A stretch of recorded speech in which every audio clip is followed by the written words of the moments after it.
Papasok ka? Hindi pagsuko upang magkaroon ng pagtutunan at lubos sa pagyakap ng mga mag-aaral sa mga oportunidad at harapin ang gabog ng pag-aaral na mayroong tapang.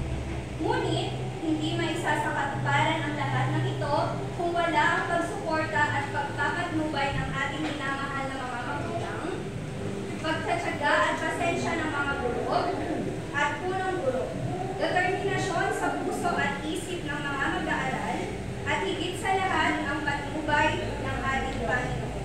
Sa pagkakataong ito, bilang purong tagapayo ng Grade 3 OLF, ngayong akademikong taong 2023-2024, lubos po ako nagpapasalamat sa inyong lahat. Lalo na sa inyong mga magulang na nagbigay ng tiwala sa akin upang tumayong maging pangalawang magulang ng inyong mga anak. Sa aking Grade 3 OLF, maraming salamat din sa mga masaya o malulungkot na araw na ating nabuo at pinagsamahan. Naway ang mga alaalang ito ay magsilbing aral at inspirasyon sa inyo upang ipagpatuloy ang inyong nasimulan. Hanggang sa muli nating pagtitipan. Congratulations sa inyong lahat at maraming salamat. Muli magandang umaga sa inyo.